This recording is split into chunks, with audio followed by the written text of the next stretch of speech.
What's that, Mr. Penguin? Something to read? How about a good story? A good story about greed. Well, this is a story about a man named the Grinch who thought that turning off Christmas was quite the cinch.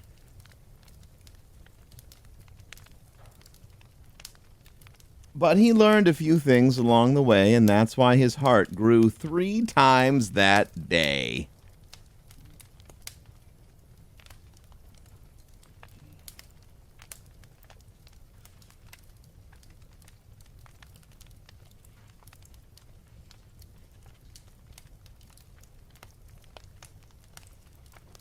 Apologies if you've never heard the story. I just thought you had, and I didn't want you to think it was boring.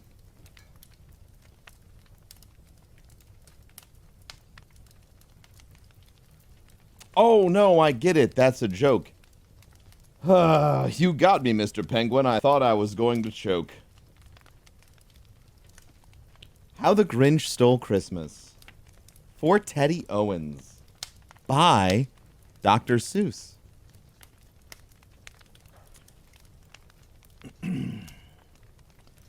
Every Who down in Whoville liked Christmas a lot. But the Grinch, who lived just north of Whoville, did not. The Grinch hated Christmas. The whole Christmas season. Now, please don't ask why. No one quite knows the reason. It could be his head wasn't screwed on just right. It could be, perhaps, his shoes were too tight. But I think that most likely, the season of all may have been that his heart was 2 sizes too small. But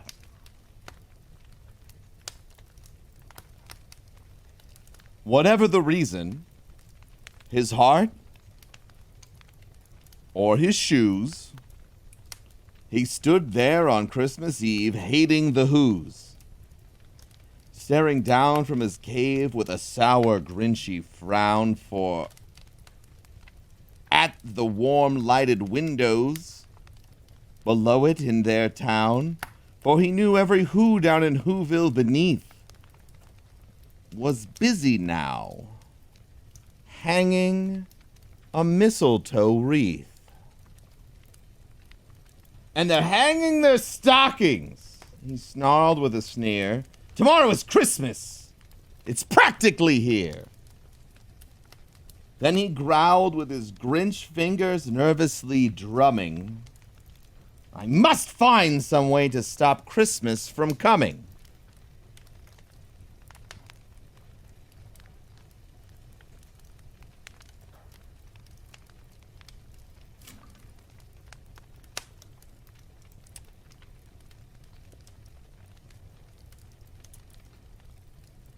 Winky face, let's get back to the reading.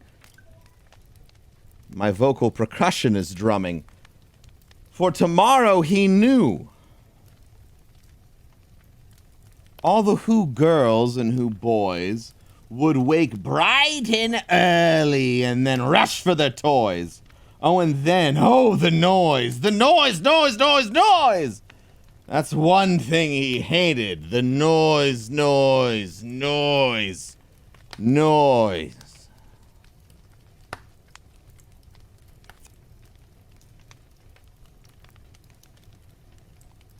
And then the Whos, young and old, would sit down to a feast. And they'd feast, and they'd feast, and they'd feast, feast, feast, feast. They would feast on Who pudding and rare Who roast beast, which was something the Grinch couldn't stand in the least. And then they'd do something he liked least of all. Every Who down in Whoville, the tall and the small, would gather close with Christmas bells ringing And they'd stand hand in hand. The Who's would start singing. They'd sing and they'd sing. And they'd sing, sing, sing, sing. And the more the Grinch thought of this Who Christmas sing, the more the Grinch thought, I must stop this whole thing. Why, for 53 years I've put up with it now. I must stop this Christmas from coming.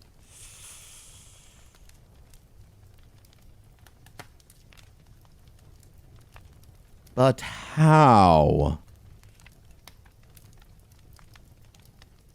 Then he got an idea. An awful idea. The Grinch got a wonderful, awful idea.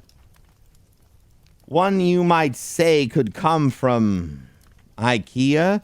Such an awful, terrible, yet simple idea. I know just what to do, the Grinch laughed in his throat.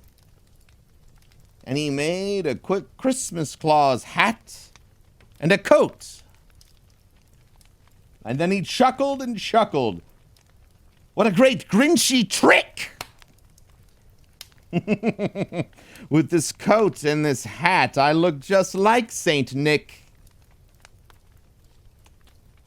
All I need is a reindeer, and the Grinch looked around.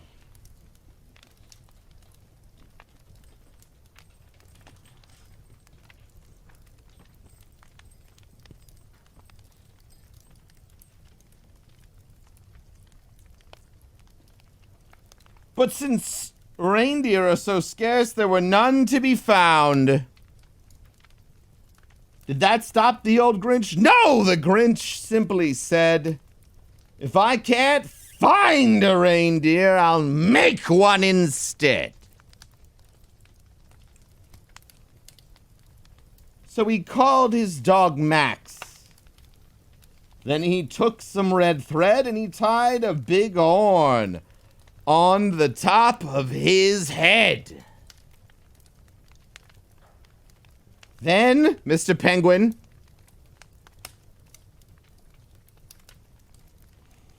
then he loaded some bags, some old empty sacks on a ramshackle sleigh, and he hitched up old Max.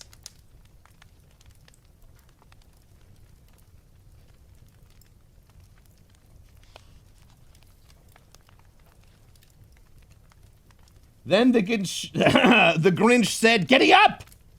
And the sleigh started down towards the homes where the Who's lay a snooze, all in their town.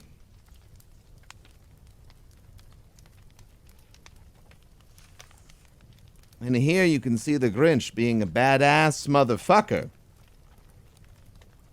Only the Grinch is that bad, there's no other. All their windows were dark, quiet, snow filled the air. All the Who's were all dreaming sweet dreams without care. Then he came to the first little house on the square. This is stop number 1. The old Grinchy Claus hissed, and he climbed to the roof. Empty bags in his fist. Then he slid down the chimney. A rather tight pinch. But if Santa could do it, well, so could the Grinch.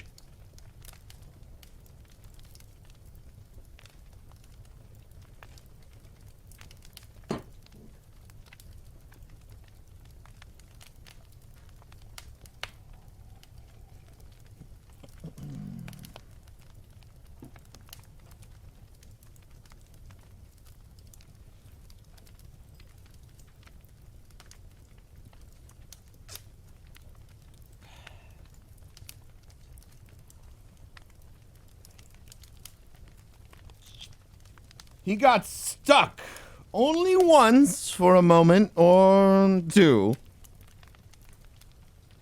Then he stuck his head out of the fireplace flue.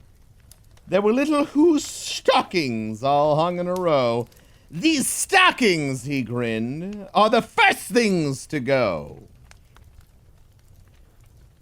Then he slithered and slunk with a smile most unpleasant. Around the whole room he took every present. Pop guns and bicycles, roller skates, drums, checkerboards, tricycles, popcorn, and plums. Then he stuffed them in bags, and then the Grinch, very nimbly, stuffed all the bags, one by one, up the chimney.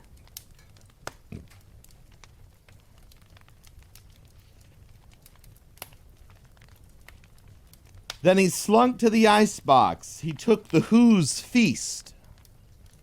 He took the Who pudding. He took the roast beast. He cleaned out the icebox as quick as a flash. Why, that Grinch even took their last can of Who hash.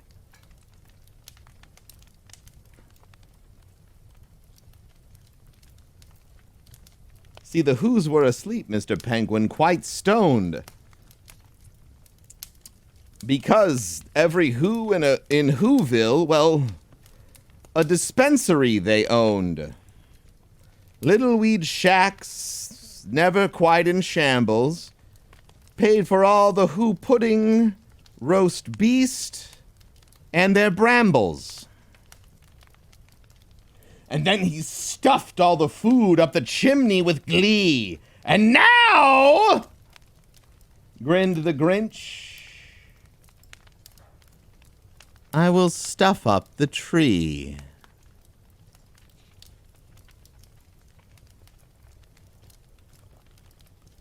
And then the Grinch grabbed the tree and he started to shove. Then he heard a small sound, like the coo of a dove. Then he turned around fast, and he saw a small Who. Little Cindy Lou who was no more than 2. The Grinch had been caught by his tiny Who daughter, who'd got out of bed to get a cup of cold water. She stared at the Grinch. Santa Claus, why? Why are you taking our Christmas tree? Why?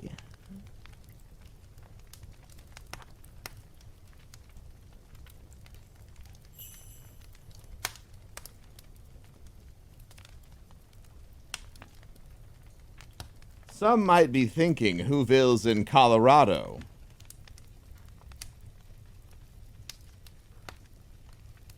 And you'd be right, Whoville's not hard to get to if you have a mobile. Type auto.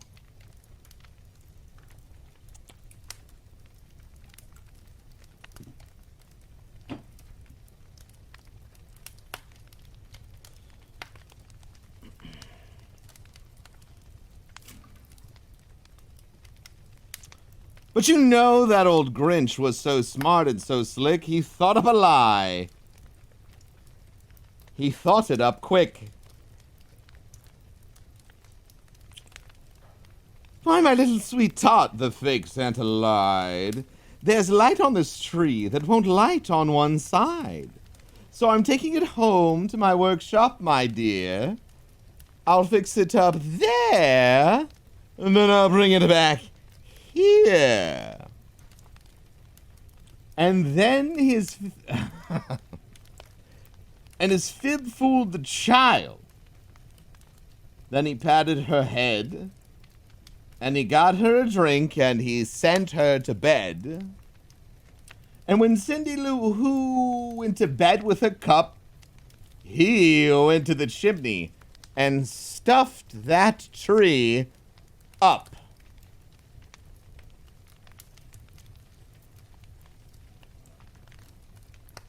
Then the last thing he took was a log in their fire.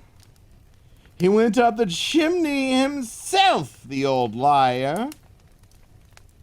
On their walls he left nothing but hooks and some wire, and the one speck of food that he left in the house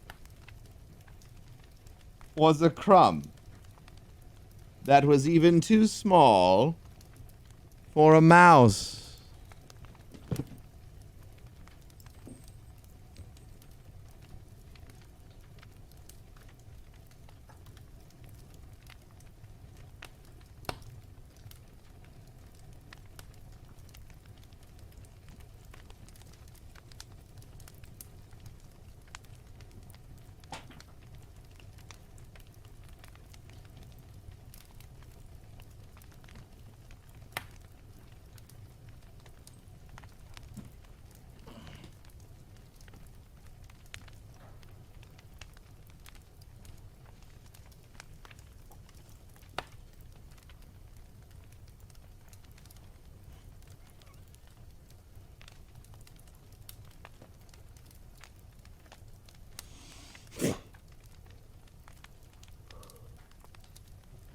Then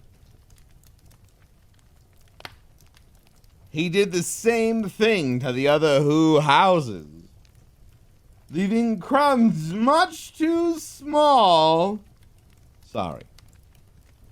Leaving crumbs much too small for the other Whose mouses.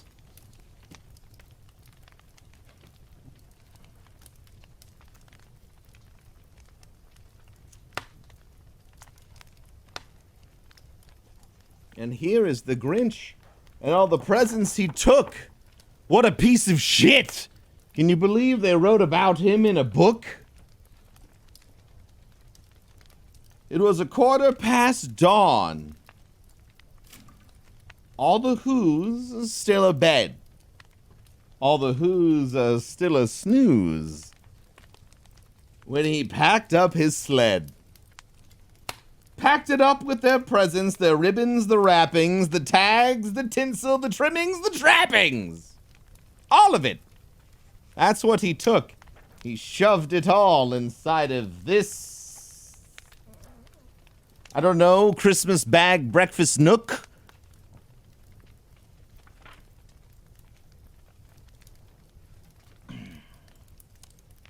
"3,000 feet up the side of Mount Crumpet.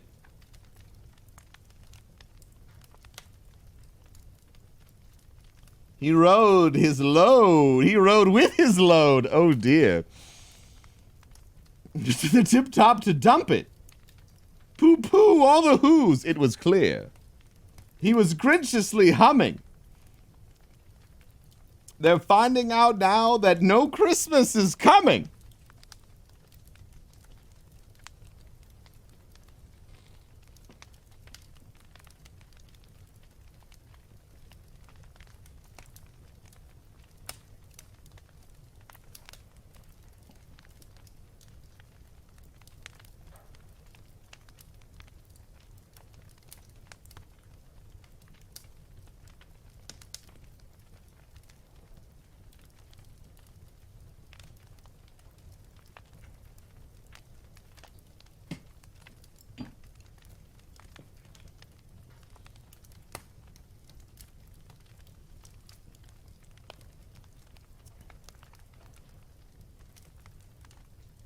They're fine just waking up. I know what they'll do. Their mouths will hang open a minute or two.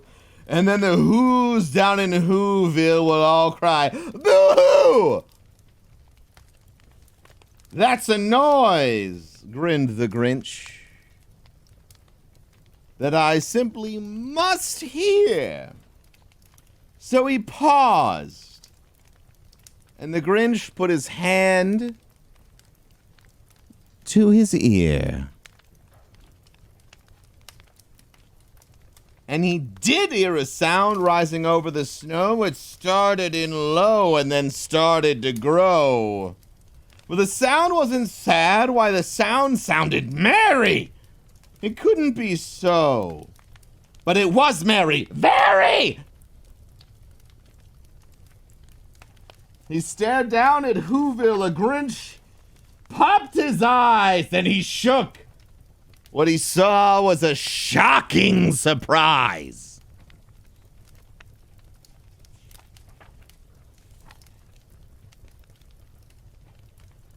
Every Who down in Whoville, the tall and the small, was singing without any presents at all. He hadn't stopped Christmas from coming. It came! Somehow or other, it came just the same. And the Grinch, with his Grinch feet ice cold in the snow, stood puzzling and puzzling. How could it be so? It came without ribbons. It came without tags. It came without packages, boxes, or bags. He puzzled 3 hours, till his puzzler was sore. Then the Grinch thought of something he hadn't before. Maybe Christmas, he thought, doesn't come from a stone. Maybe Christmas. Oh, sorry, he said it doesn't come from a store. That's important, so it rhymes. You'll see, it's no chore. Maybe Christmas, perhaps, means a little bit more. And what happened then? Well, in Whoville they say that the Grinch's small heart grew 3 sizes that day. And the minute his heart didn't feel so tight, he whizzed with his load through the bright morning light. And he brought back the toys and the food for the feast, and he himself, the Grinch, carved the roast beast.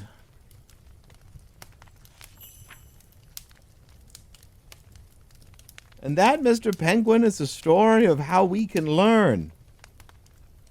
Even when there's nothing out there, we can discern that Christmas time is a time to give, a time to smile, and a time to live, a time to see people we haven't seen in a while, give them a little Christmas smile. And even if you think all of that is bullshit, believe me, the folks you smile at don't think it.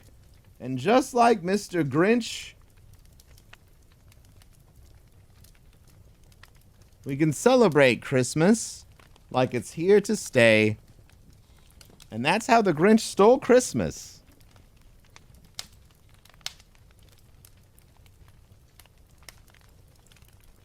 Read to you on Christmas Day.